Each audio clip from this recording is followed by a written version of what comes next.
Now it's the turn of Mrs. Breda O Brien, and about marriage and family, school of belonging and participation in the common good.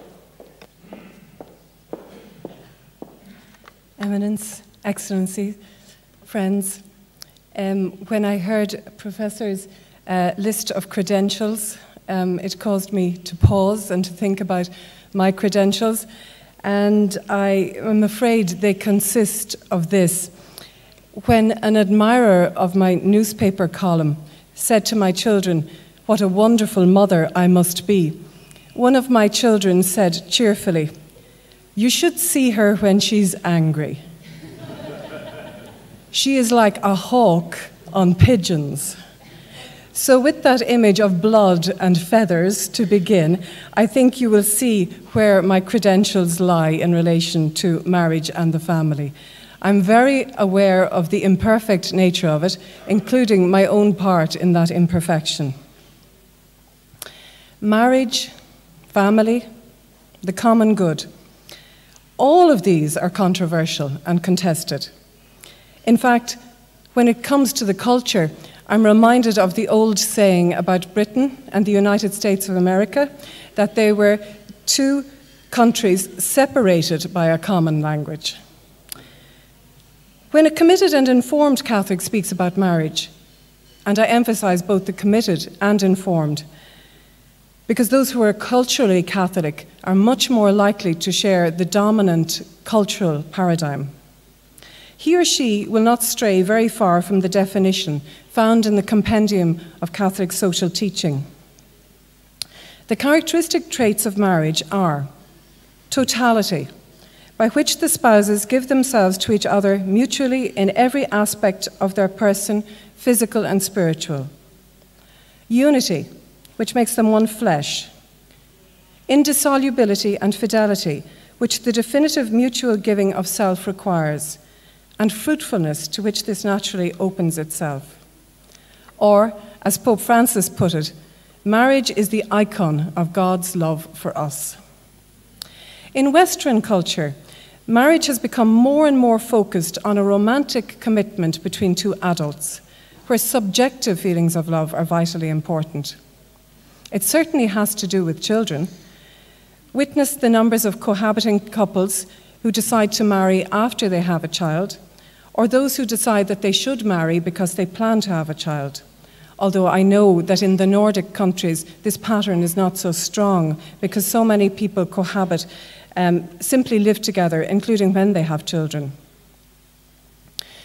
Marriage, however, in modern culture is very much an adult-centered vision, whereas the Church has always emphasized both the loving commitment of the adults and the children who are seen as central.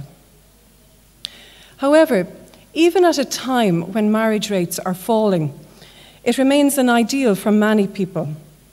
In fact, some would say that getting married later, and even the increase in marital breakdown, stem at least in part from people's high expectations of marriage. In other words, people hope so much from this, to gain so much from this relationship, that they are cautious about entering it, and they often leave it in hope of finding a more fulfilling marriage with someone else.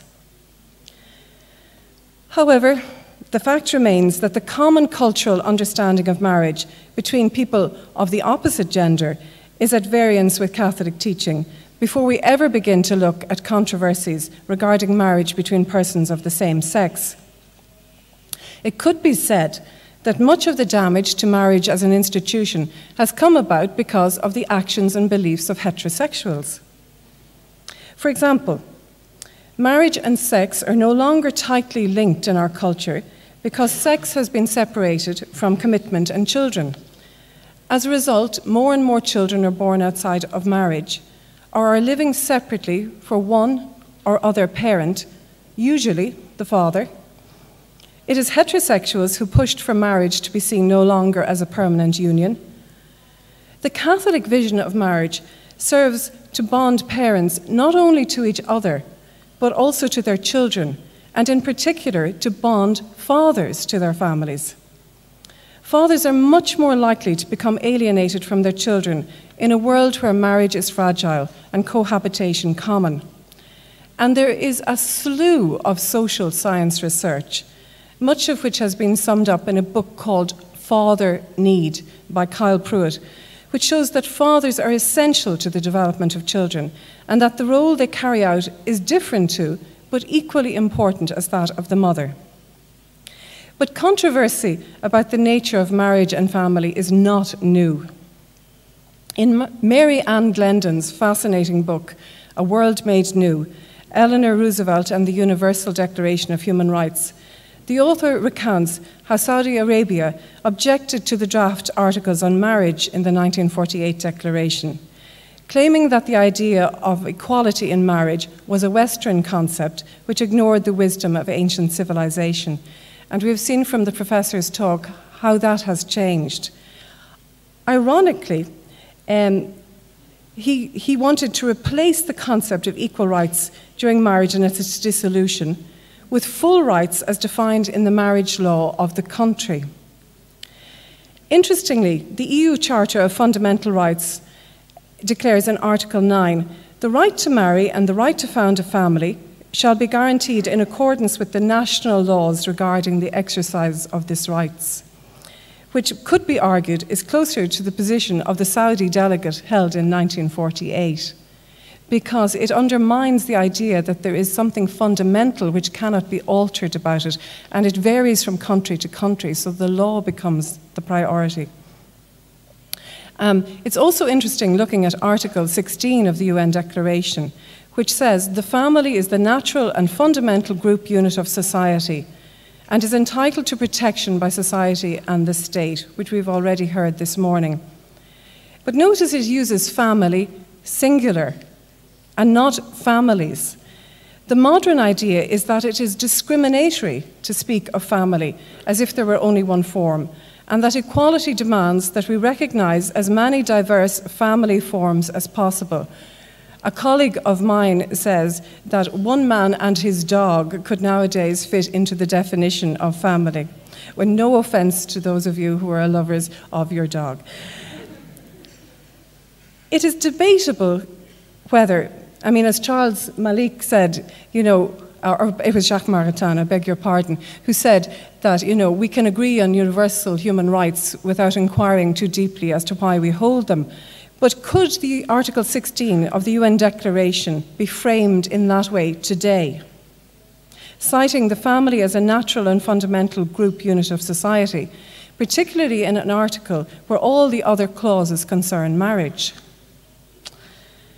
In Article 33 of the Charter of Fundamental Rights, it states, the family shall enjoy legal, economic and social protection, but even though it uses the singular, it is far from clear that the EU regards the family as a single institution any longer, much less one primarily based on traditional marriage.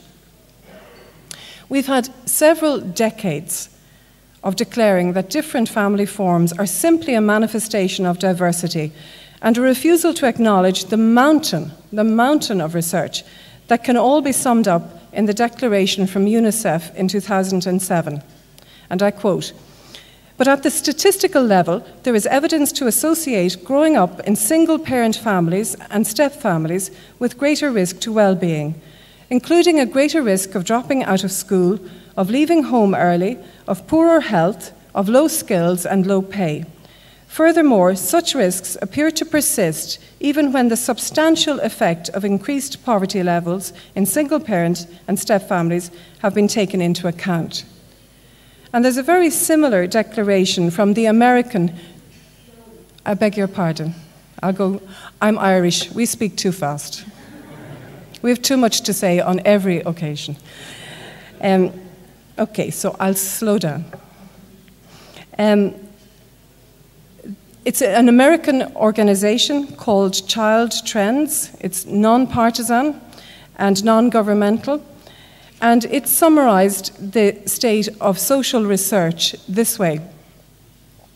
Children benefit from growing up in a low-conflict marriage of their biological parents. So it is as simple as that. At this point, It is important to point out that maintaining the idea that marriage between committed opposite-sex parents is the gold standard does not imply the right to discriminate against children who are conceived in relationships that do not meet this ideal. We all know lone parents who are doing a wonderful job. The aim is not to undermine their commitment and their tenacity, but even in my own family, where there are several lone parents, they all make the simple statement: it is much harder to be a parent when you are trying to be both mother and father. It seems from the surveys conducted in Europe in advance of the Synod on the Family that while very many people know very well what the Church is against, very few have any idea why the Church opposes certain matters, and still fewer have any idea what the Church proposes as a vision of fulfillment in relation to marriage and the family. The committed and informed Catholics may be a minority in their own church. It seems sometimes that Catholics are battling on many fronts at once, internal and external, and sustaining heavy casualties in those battles. For example, even the concept of the common good is disputed and controversial, with some even declaring that it is an outdated concept, and others proposing a minimalist standard imposed with consent by the state, but lacking any reference point higher than consensus.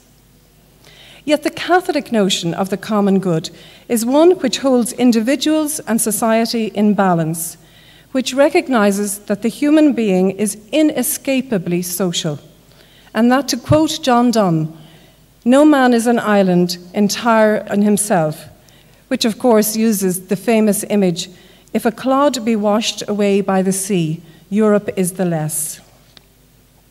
As Michael Wallstein has said, a common good is a good in which many persons can share at the same time without in any way lessening or splitting it.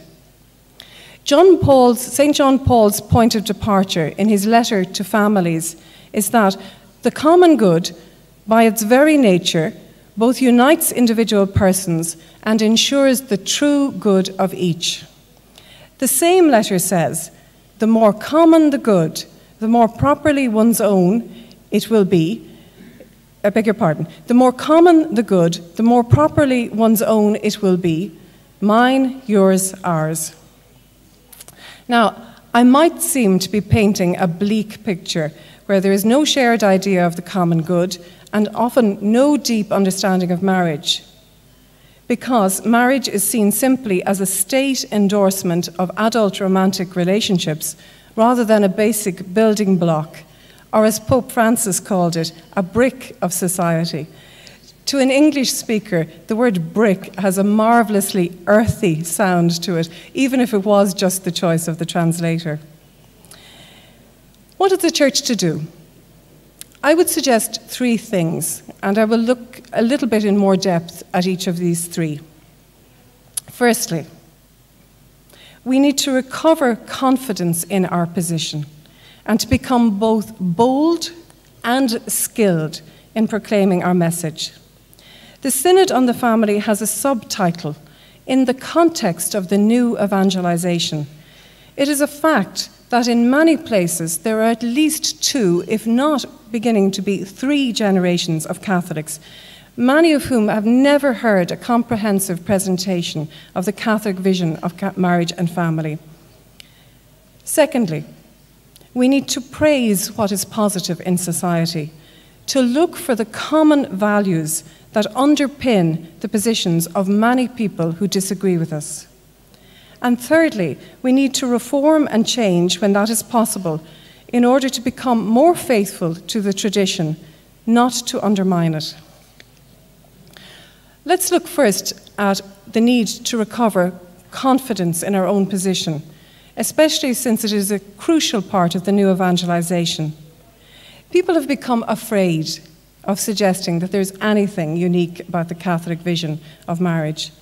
And part of this stems from an important sensitivity to those whose lives have taken a different path. We all know lone parents who are doing wonderful work, or wives or husbands who have been deserted by spouses who are in search of some kind of illusory happiness and therefore deserted their responsibilities. But in the long run, it does not do society or individuals any good to pretend there is nothing special about marriage, that it is infinitely flexible, that it doesn't have to conform to any particular combination of genders or any number of partners. The vision of Catholic marriage is uplifting, it's challenging, but it's also very gritty, very real. While romance is a wonderful thing, and I'm all in favour of keeping it alive in my own relationship, it's too fickle and it's too fragile to form the basis for a lifelong commitment. And we shortchange our young people when we don't teach them that.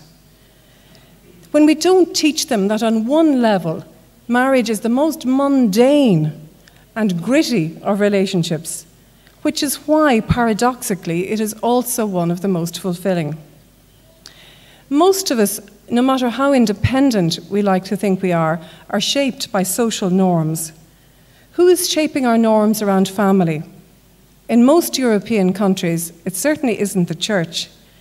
There are quite weak messages coming from home and parish, with incredibly strong messages coming from various media, particularly social online media, which is becoming more and more of a factor. If you look at some of the popular social media sites, such as Facebook, Twitter, Tumblr, Instagram, all of them are dominated by so-called liberal values. I object to using liberal in that sense, which young people absorb just as easily as they once absorbed Catholic values, because it is such a primary influence on them from the time that they are tiny. They have formed views long before they realize they're being influenced. Their identity is being formed by a consumerist culture where choice and individual freedom are king. And there is a very, I would say, almost sinister partnership between consumerism and individual choice, and they are feeding off each other. At the moment, the messages our young people are being given is, yes, family is important, but family form is unimportant, and all that matters is love. And there is no message going out there that unhappy marriages can improve if certain skills are learned. There are many wonderful Catholic marriage and family organisations which could be so helpful to families that are in trouble, but they remain a well-kept secret. Young people are receiving utterly confusing and conflicting messages about gender. On the one hand, there is a hyper-sexualization of identity going on, particularly for young women. However, there is also a totally contradictory message that there is nothing particularly distinctive about being either male or female. So there's no difference between an opposite-sex relationship and a same-sex relationship, provided it is loving and that consent is freely given.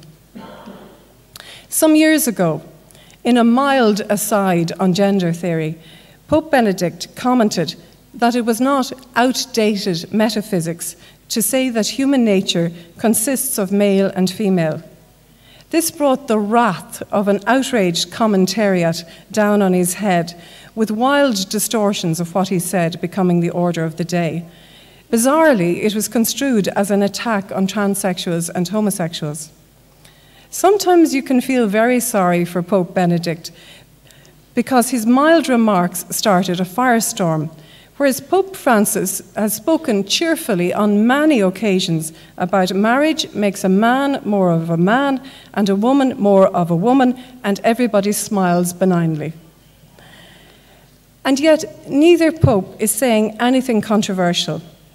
We speak of gender quotas and the need to include women in parliaments, boardrooms, and business. However, one of the few institutions, marriage, that up until a decade ago had absolutely 50-50 representation of men and women, one man, one woman, is somehow seen as discriminatory. Sexual mores have changed utterly.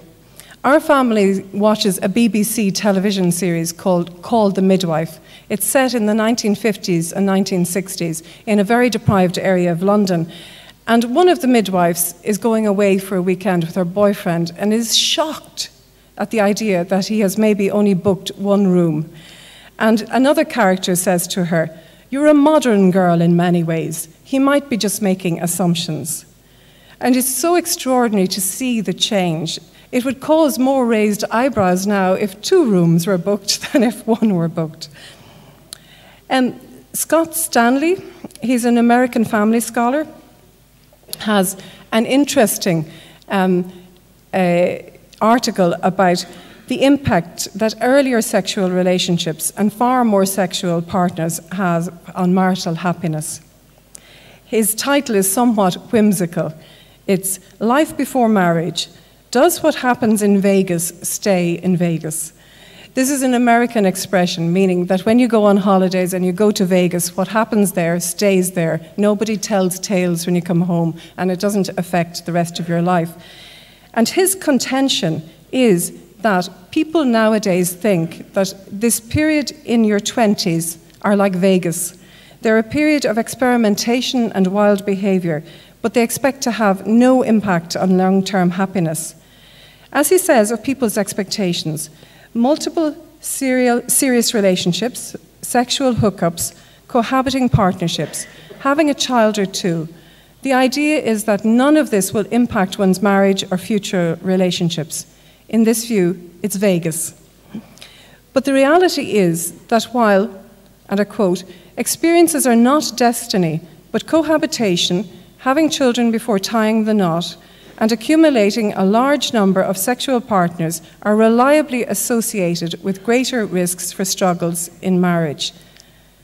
As an aside, it often amuses me that we are supposedly live in the age of science and research, but when the science and research says something with which the current consensus does not agree, we can suddenly lay this aside. So, the messages that are being transmitted by the dominant culture often damage the chances of happy marriage. And yet, on the other hand, the Christian worldview enhances the chance of human happiness. So the Catholic Church adapting to current cultural trends around premarital sex and cohabitation doesn't help. But how can we let people know about this message when their minds have often been made up for them long before they have even realized it? It is only through strong, vibrant Christian communities that are actively transmitting a positive worldview, and that is becoming an ever greater challenge. The American blogger Elizabeth Stoker Bruenig speaks of the concept of transformative marriage. She speaks about the difference between marriage that is seen primarily as a means to one's own personal fulfillment, for one's own purpose, and one that sees marriage as having its own purpose, which the people who participate in it serve. She says, when one is married, something rather profound changes. A diminishment in satisfaction doesn't impact that change, nor does the waning of sentiments or even a loss of love. Marriage, rather, changes the individuals who enter into it. Sealed together, they are fundamentally different than they were before.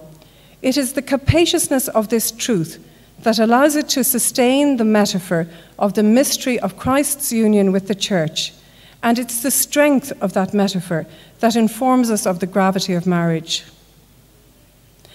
I often think that marriage is like those hideous three-way mirrors that you find in, clothes shops. You see yourself from every possible angle, and many of the reflections are unflattering. But they are nonetheless true. The difference is that in marriage, the mirror loves you and wants you to change, not to meet some arbitrary standard, but so that you can grow to be the person whom God wants you to be.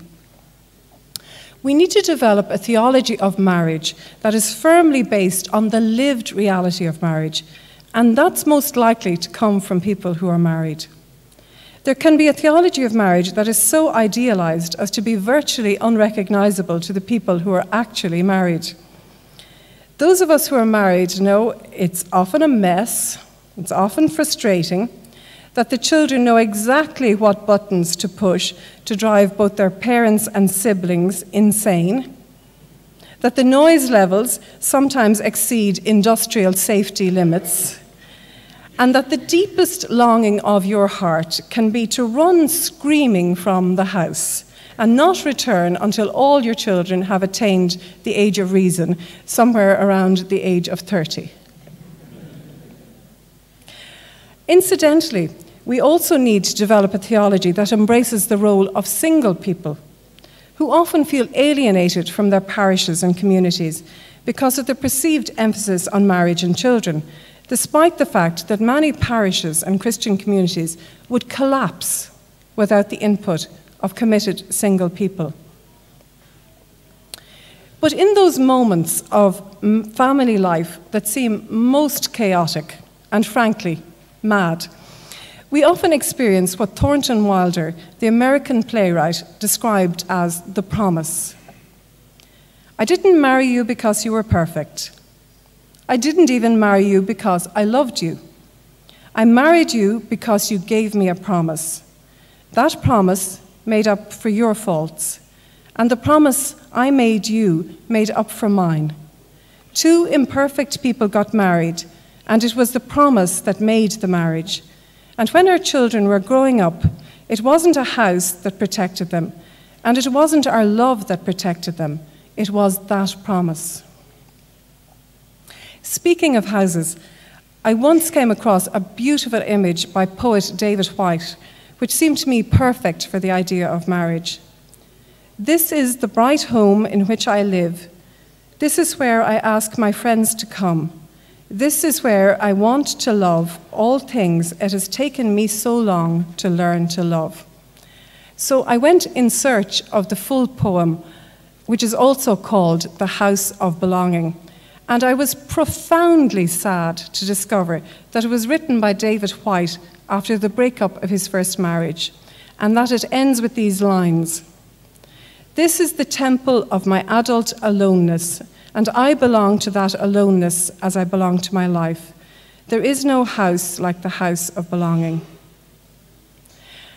And yet, within marriage, there is also a profound aloneness, because marriage does not fill up all the emptiness inside. It hollows you out so that there is more space for love. The Christian view doesn't put the impossible, the almost impossible burden of being almost entirely responsible for the loved one's happiness. Christian marriage recognizes that our hearts are restless until they rest in Thee. And with that recognition of the fundamental longing for God, which no relationship can completely fulfill, we are free to love those around us with all our hearts. This unsentimental vision of marriage has much to offer our troubled world, because the view of marriage that concentrates on romantic fulfillment is so much less likely to succeed. And people are desperately seeking happiness in marriage, and often, as Elizabeth Stoker-Brunig says, the world has nothing more profound to offer them than hacks. I don't know if you're familiar with the term hacks, like a computer hack or a life hack. It's kind of like a tip or a piece of advice as to how to deal with a common problem. So a hack in relation to marriage would be praise 5 times for every time you criticize. Hacks have their place, and try that one about praising 5 times every time you criticize. It's more difficult than you might imagine. But no hack is a substitute for a comprehensive vision of marriage. Coming then to praise what is motivated by positive values in society, the push for gay marriage is largely motivated by a desire not to discriminate, to treat our gay brothers and sisters with respect and love. This is a very important motivation, and one not to be taken lightly or dismissed. Some of you may be familiar with the organization Catholic Voices. It was set up in advance of the trip of Pope Benedict to Britain in 2010 so that there would be trained and capable Catholics who could speak in the media. And they take this approach as one of their core principles. They call it looking for the positive intention behind the criticism. And this is how they describe this approach. Rather than looking to the argument, look to the value those arguments appeal to, often a Christian value. Consider early in the discussion how you can appeal to the value your critic is upholding. So, for example, if someone says that focusing on marriage as the gold standard is discriminatory against lone parents, you might emphasize how discriminating against children because a family form is never right, but that if we wish to treat children with equality, we would wish them all to have an equal chance, an equal right to be raised by a loving mother and father, their own mother and father, where possible. Catholic Voices have many useful ideas, including the idea of witnessing, not winning. We perhaps should take courage from the example of people like William Wilberforce, the anti-slavery advocate, who introduced bills seeking to ban the slave trade for 18 years before he succeeded in ending British transport of slaves. He was patient and he was courageous. Mind you, he was also very opposed to Catholic emancipation for many years until he changed his mind. So he provides a very good example of how we can join with people who disagree with us on other issues where we have common ground. I believe there is an upper room feeling about the church in many parts of the world today. People cowering behind closed doors, afraid to express opinions in case it will bring the wrath of the oppressors down on them. But if you focus on witnessing, you have a certain calm about outcomes, most of the time. When I found myself earlier this year accused with other people of being a homophobe for weeks on end, everywhere from our national parliament to our state broadcaster, and it continued to the extent that my 15-year-old daughter turned to me and said, "Mommy, are you safe? Is it safe for you to go out?" I had to hold on very tightly to witnessing, not winning. And in a major irony, the article which sparked off the whole incident was about gay men in the priesthood. And I asked a rhetorical question, which was that if every single priest were gay, if they were faithful to their vocation and actively seeking to do the will of God, what would it matter? It was a rhetorical question. And this article was what caused a very well-known drag queen to accuse me of homophobia. While praising what is positive in society, we also have to be aware that there are flaws within the church that need addressing too.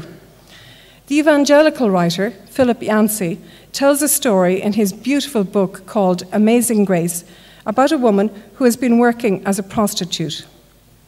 She is asked if she has ever considered attending church. She responds angrily, "Why would I want to go to church? I feel bad enough about myself already." Philip Yancey was struck by how far that idea of church was from what Jesus is like, who mingled with ease with prostitutes and public sinners. The reality is that our parishes are often refuges for Pharisees, for the smug saved, and we sometimes can learn from the acceptance and tolerance of young people. Perhaps also we need to look at our language and how we communicate. Winston Churchill said about buildings, "First we shape our buildings and then they shape us." But it is also true about language. When we speak about same-sex attraction as intrinsically disordered, we know what we mean. But does it help anyone to come closer to the love of Christ? Does it not sound as if we believe the individual is fundamentally flawed at the core of his or her being? We know that's not what we're trying to communicate. But if the language we use needs translation before the culture can understand, we may have lost the opportunity to communicate. And that doesn't mean watering down deeply held beliefs about the nature of human beings, but only thinking harder about how we can express them in a way in which people might hear them better. There are a number of deeply interesting writers who are faithful to the Church's teaching on celibacy for gay people, who are suggesting that we need to rethink about how we speak about people who are gay or lesbian. Two names I would give you are Eve Tushnet, who is a convert, I believe, from Judaism, and Joshua Gonnerman. Eve Tushnet has written about the unique gifts that gay and lesbian people may bring to the world, and about how the Church needs to rediscover the gift of friendship, and that this may actually be almost like a ministry. Many of them blog at the website Spiritual Friendship, if you want to explore more about what they are saying. These people have accepted the Church's teaching that sexual expression should be reserved for marriage between members of the opposite sex, which is actually more than the vast majority of the culture have accepted. But as a result of their acceptance of the Church's teaching, they often suffer profound loneliness. They are seen as self-hating by the gay community, and they are somehow suspect in the eyes of Christians. What are our parishes doing to welcome people and to offer them friendship? And I was reading recently the testimony of a gay man who spoke in incredibly moving terms of the friendship he had found within a parish and with a particular family who made him godparent to their children, and how this had made him feel that he was not somehow alien, but absolutely as real a member of the Church as anybody else. Pope Francis has been much misquoted about what he said about gay people. It is usually reduced to "who am I to judge," when in fact he said, speaking about priests, "If a person is gay and seeks God and has goodwill, who am I to judge him?" He went on, "The Catechism of the Catholic Church explains this very well. It says they should not be marginalized because of this, but that they must be integrated into society." Where do our churches and parishes reach out to gay people, or the divorced, or the lone parent? Do they feel both welcome and challenged, as every Christian should feel? In relation to the divorced and remarried, there have been proposals that returning to the Eucharist should be made easier, even when in a second union. I would propose great caution before any decisions are made in relation to this, because marriage is already so weakened in our society that anything which can be perceived as a dilution of it is likely to have unplanned and unwelcome consequences. Yet we also have a duty to really welcome all those who are seeking God. Recently, a friend told me about a wedding that she attended in Italy. It was conducted by an Irish priest, and there were quite a number of Irish media celebrities present, many of whom would be quite cynical and skeptical and even anti the Catholic Church. The priest explained to them about coming forward for a blessing if they felt they could not come forward to communion.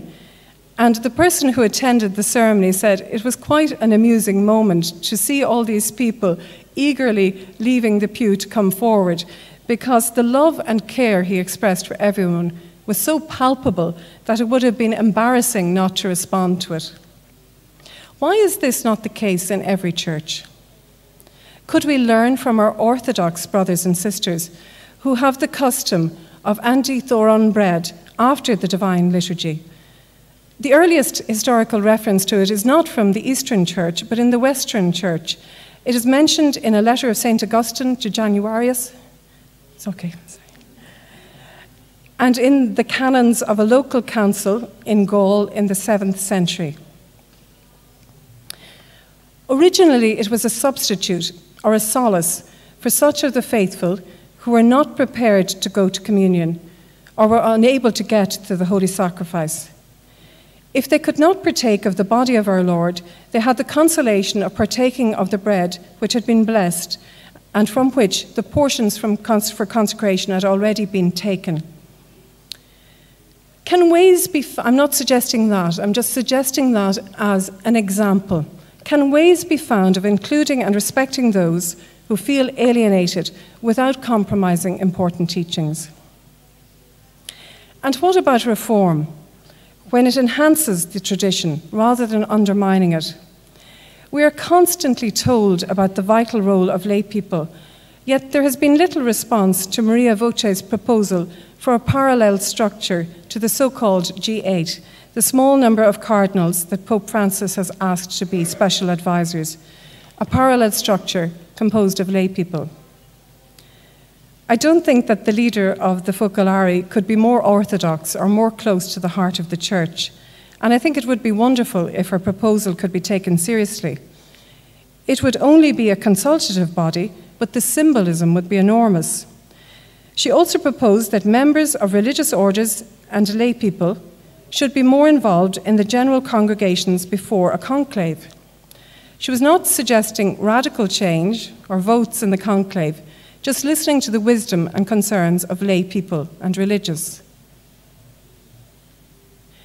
In March, Pope Francis named 7 lay people to his new Council for the Economy, and it is wonderful that for the first time at such a senior level, laity have sat with cardinals as equals on a decision-making body. However, without wishing to spoil the party, I believe there are 500 million Catholic women. Could not one have been found? You might say I have strayed very far from the idea of marriage, a school of belonging, and a participation in the common good. However, the majority of committed Catholics will live out their vocation as married people. Although their primary sphere of influence will be in what is somewhat quaintly called the world, it is also important that they are recognized as having a voice in the Church. Just as men and women are complementary and bring different strengths and talents to the table, so also the role of clergy and lay people is complementary. But it is vital, and this is the most vital, that we keep in mind that structural reform is only one small part. As Pope Benedict once said, we must honestly admit that we have more than enough by way of structure, but not enough by way of spirit. I would add, the real crisis facing the Church in the Western world is a crisis of faith. If we do not find a way of genuinely renewing our faith, all structural reform will remain ineffective. It's the end of the quote. This applies equally to marriage and family. The Catholic view is a comprehensive, holistic vision, but it only makes sense, full sense, in the context of an ever-deepening relationship with God. Without that rock on which to build, many of our efforts will founder. The road inward to spiritual growth always results in a U-turn outward in love for others.